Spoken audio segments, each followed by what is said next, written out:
ড্রয়ারে রেখেছেন বা অন্য কোনো জায়গায় রেখে ভুলে গেছেন ঠিক বলতে পারবো না ম্যাডাম। মিস্টার শিবা, ওই ফাইলটা যে কতটা ইম্পর্টেন্ট সেটা যারা জানে তারাই এই কাজটা করেছে তো? হ্যাঁ ম্যাডাম। তাহলে ড্রয়ারের চাবি কার কাছে? এটা তো আমার চাবি।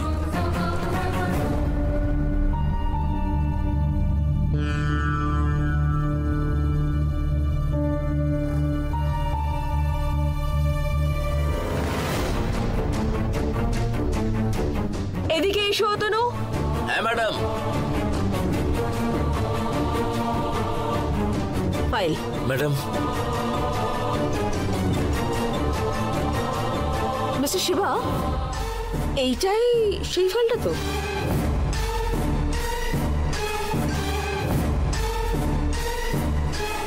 হ্যাঁ ম্যাডাম।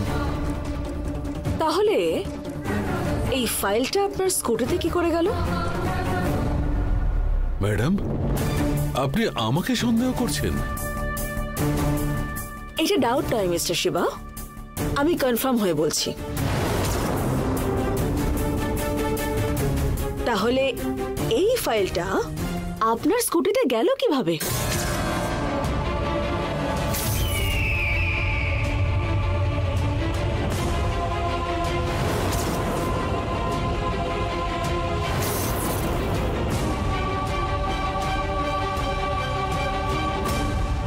আপনি এই ফাইল নিয়ে আমাদের কম্পিটিটর কোম্পানিকে দিয়ে টাকা কামাতে চাইছেন একথা আমি বলছি না।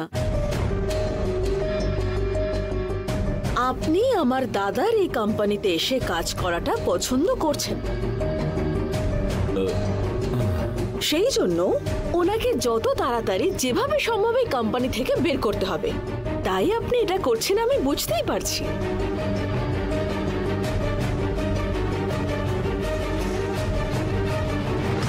ইদানিং আপনি যে কাজকর্ম করে চলেছেন সব কিন্তু কোম্পানির বিরুদ্ধেই যাচ্ছে।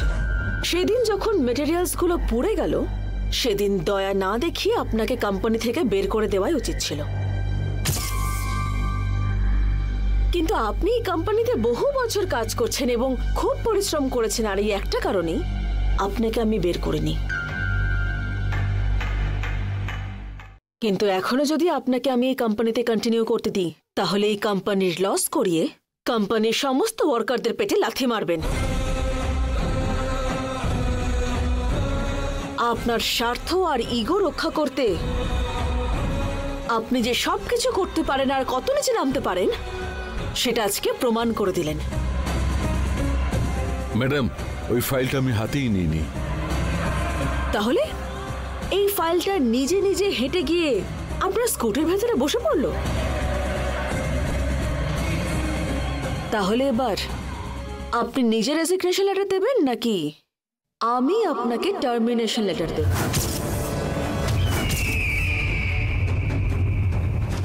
সামনের মাসে আমি রিজাইন দিয়ে দেবো ম্যাডাম। আমার জায়গায় যতদিন না অন্য কেউ আসছে ততদিন আমি কাজটা করব। কোনো দরকার নেই মিস্টার শিবা, সেই সব কিছু আমি দেখে নেব। আপনাকে আজই এই মুহূর্তে এই অফিস ছেড়ে বেরিয়ে যেতে হবে। এটা সবার জন্য একটা শিক্ষা হয়ে থাকবে। কোম্পানির বিরুদ্ধে যদি কেউ কোনো কাজ করে তাহলে তাদেরও এই হাল হবে, এই পানিশমেন্ট পাবে। এবার আপনি যেতে পারেন। ম্যাডাম, যান বললাম তো।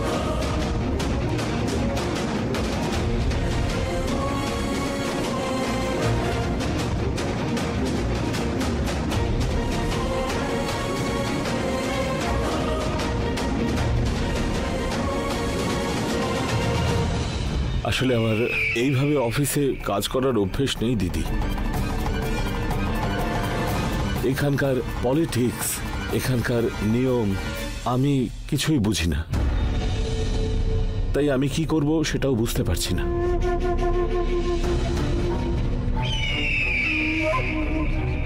আপনি নিশ্চিন্তে কাজ করুন দাদা, এই অফিসে আমিই শেষ কথা।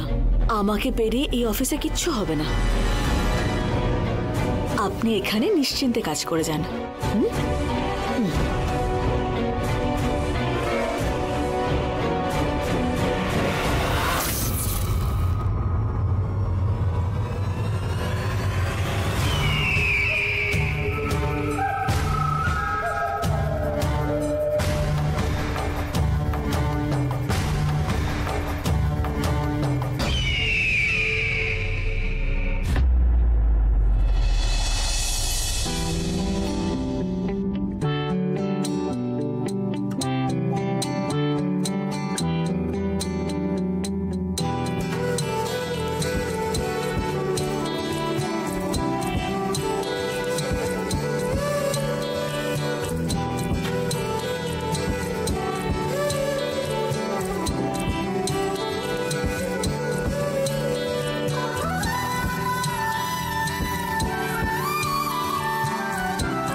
শোনো না, আমি পৌঁছে গেছি।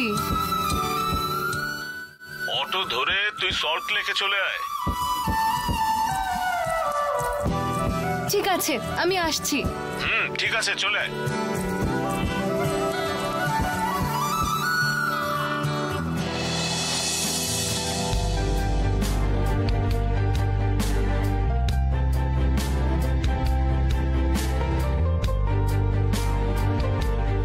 দাদা, সল্ট লেক যাবেন? বসুন ম্যাডাম।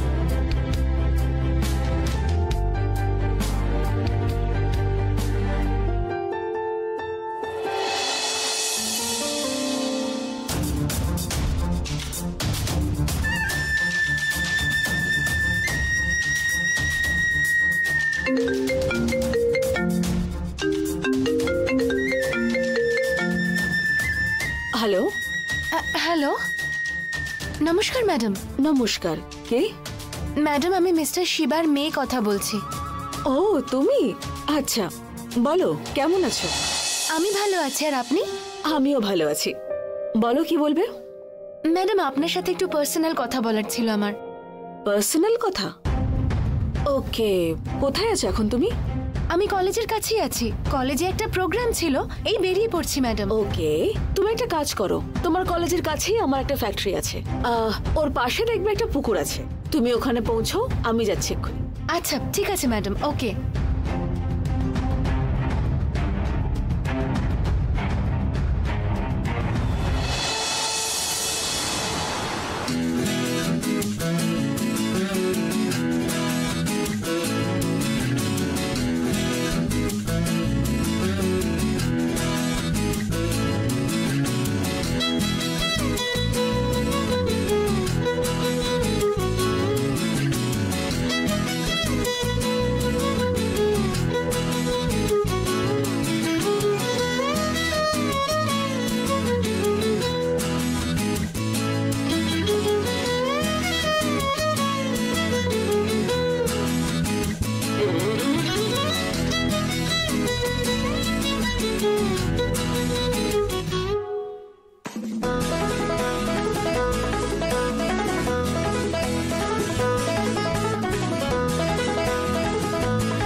এবার বলো, কি একটা পার্সোনাল কথা বলবে বলছিলে, কি বিষয় বলো? আমার বাবা আপনার কোম্পানি ছাড়া আর পৃথিবীর কিচ্ছু চেনে না। কতবার আপনার কোম্পানির থেকে বেশি টাকা অন্যান্য কোম্পানি আমার বাবাকে অফার করেছে, কিন্তু আমার বাবা ছেড়ে যায়নি। আপনার কোম্পানি আমার বাবা কোনোদিনও ছাড়তেই চায়নি ম্যাডাম। সেইটা আমিও কোনোদিন চাইনি। মিস্টার শিবার থেকেও অনেক বেশি লেখাপড়া জানা, বেশি এক্সপিরিয়েন্স লোকেরা রেজুমে পাঠিয়েছিল, জবের জন্য অ্যাপ্লাই করেছিল। কিন্তু উনি আমার দাদার সময় থেকে কাজ করছেন, আর শুধুমাত্র এই একটা কারণের জন্যই আমি এখনো পর্যন্ত ওনাকে কাজে রেখেছিলাম। এই কারণে তো আমিও শকড হলাম ম্যাডাম, এত বছর ধরে আপনারা বিশ্বাসের সাথে কাজ করেছেন। আসলে আজকে বাবা বাড়িতে এসে বললেন যে আপনার সাথে কিছু একটা বিষয়, একটা ফাইল নিয়ে অশান্তি হওয়ায় আপনি বাবাকে চাকরি থেকে বের করে দিয়েছেন ম্যাডাম। আমার বাবা সারাদিন কিছু খায়নি ম্যাডাম, রাত্রেবেলা ঠিক করে ঘুমোচ্ছে না পর্যন্ত।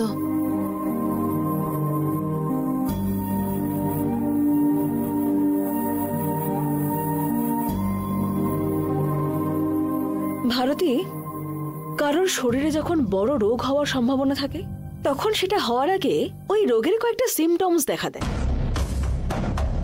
মিস্টার শিবাও ঠিক সেম। আমি কিন্তু ওনাকে শুধুমাত্র সেই দিনটার জন্য বের করিনি। অনেকদিন ধরেই যে ওনার মধ্যে পরিবর্তন দেখা দিয়েছিল সেটা আমি অবজার্ভ করেছি।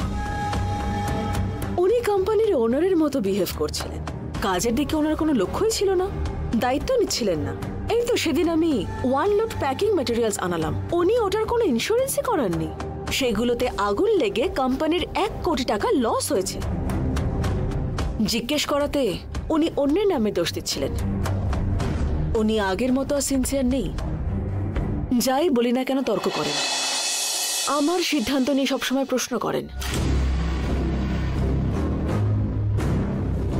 মাইনে দিয়ে কাজ দিয়ে রেখেছি, আর ওনার কাছে আমায় কথা শুনতে হবে?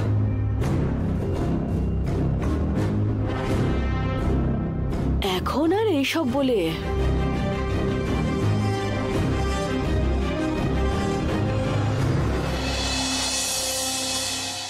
এসব বাবা বলেছে ম্যাডাম? না ম্যাডাম, আপনি আপনার কোম্পানিতে নতুন একজনকে কাজে নিয়েছেন, আর সেই আপনাকে এই সব বুদ্ধিগুলো দিচ্ছে।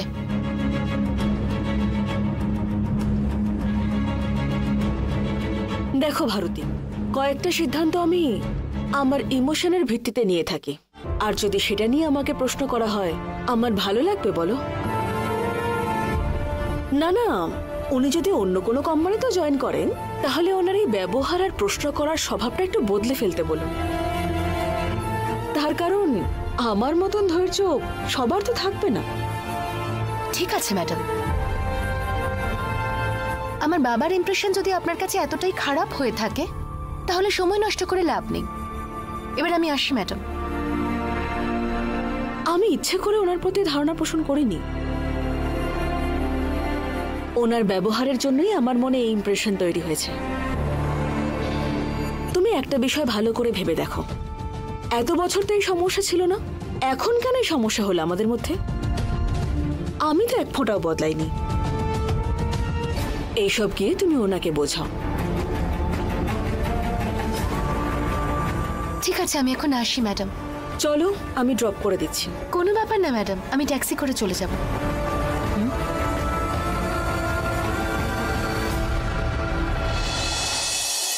25 বছর ধরে যে লোকটা কাজ করছিল তাকে 25 মিনিটে কাজ থেকে বের করে দিয়েছিস, মানে তুই অনেক বড় খেলোয়াড় রে।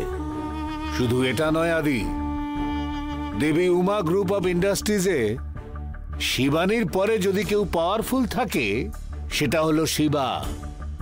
শিবা যা বলতো তাই হতো ওখানে। প্রত্যেক বছর দেবী উমা গ্রুপ অফ ইন্ডাস্ট্রিকে 35-40% কোম্পানিকে লাভ করে দিত। নিয়তির খেলাটা কেমন হয় দেখুন একবার।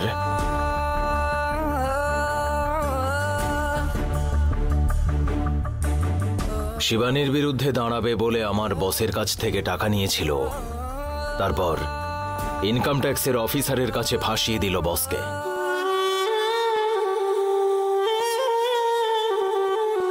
এখনো অবধি উনি ওই কেস থেকে বেরোতে পারেননি।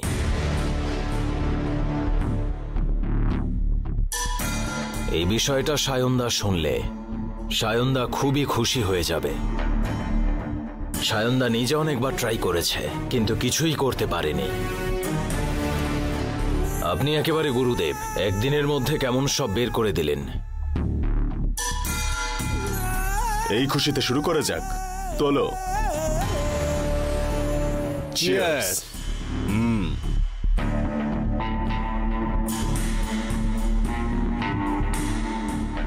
I am so happy.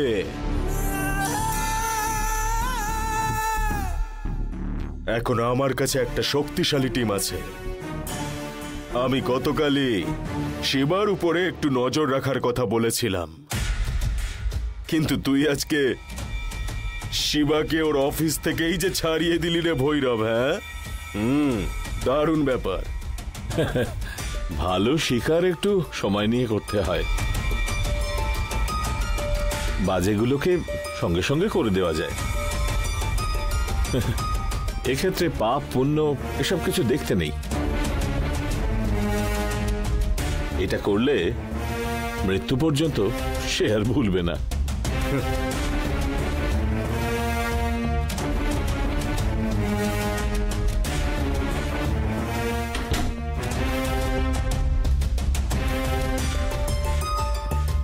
ওখান থেকে কেউ গেল মনে হচ্ছে।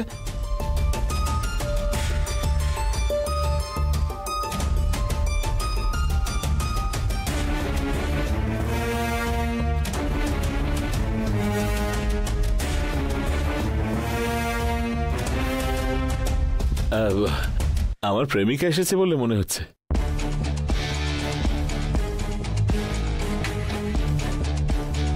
ওই বস্তাটা ওরই। এই অ্যাড্রেসটাই দিয়ে ওকে এখানে আসতে বলেছিলাম। মনে হচ্ছে ওই এসেছে। ওর আবার আমার নেশা করাটা পছন্দের না, তাই এখন আমি নেশা করছি দেখে রাগ করে উপরে উঠে গেছে। চিন্তা করবেন না, ওকে আমি দেখে নেব। আপনারা খান।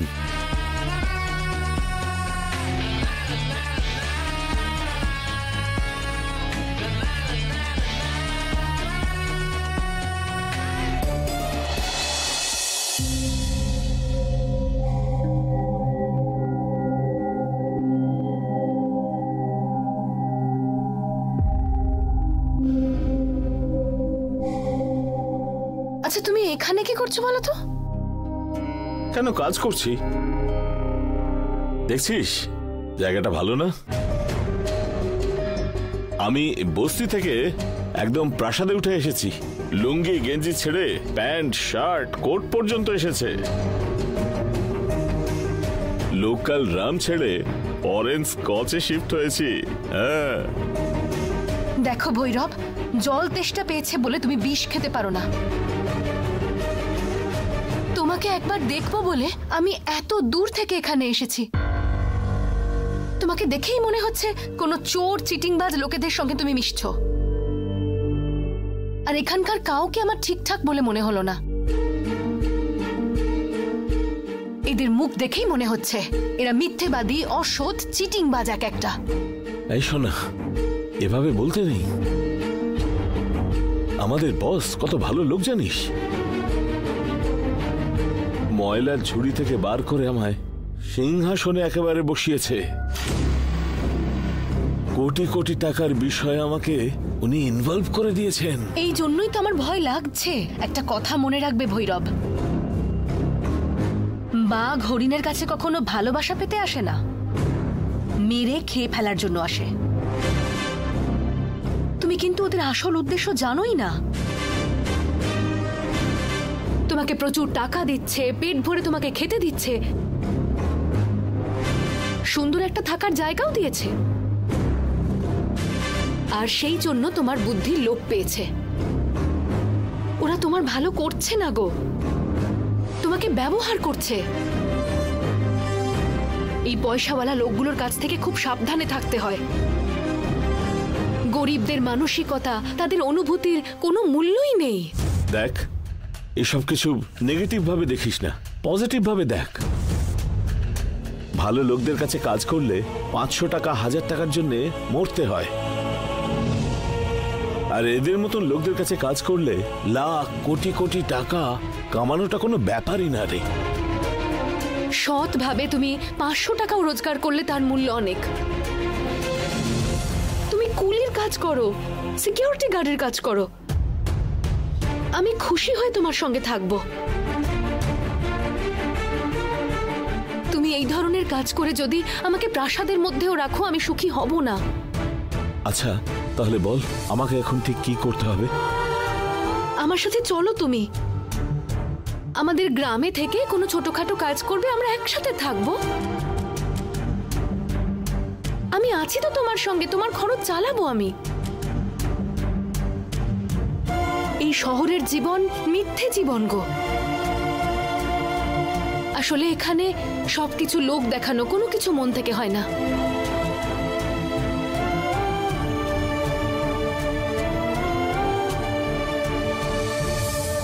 জানি না, আমার এখানে একদম ভালো লাগছে না। দয়া করে আমার সাথে ফিরে চলো, চলো। দেখ, এত বছর ধরে আমাকে অলক্ষ্মী একেবারে আঁকড়ে ধরে রেখেছিল। এখন ধনলক্ষ্মী আমার হাত ধরেছে এসে। দয়া করে এটাকে খারাপ করে দিস না। ভৈরব, আমার কথা শোনো, গ্রামে ফিরে চলো। বোঝার চেষ্টা কর মেরি, গরিব হয়ে বেঁচে থাকাটা আর সহ্য হচ্ছিল না। এটা টাকা রোজগারের টেকনিক রে। আমি এখন সামান্য একটু টাকা রোজগার করছি, একটু বোঝার চেষ্টা কর তুই। তুমি আমার সঙ্গে যাবে কিনা বলো তো? আজ যদি তুমি আমার সাথে না যাও, তাহলে তুমি আমাকে আর কোনোদিনও দেখতে পাবে না। আমাকে কয়েকটা দিন সময় দে, টাকা কামিয়ে আমি চলে আসবো। একবার ওদের থেকে টাকা নিতে শুরু করলে ওরা তোমাকে বেরোতে দেবে না, তোমাকে এখানেই আটকে রেখে দেবে। যদি যেতে হয় তাহলে আজকেই চলো, না হলে আর কোনোদিনও তুমি এখান থেকে ফিরতে পারবে না।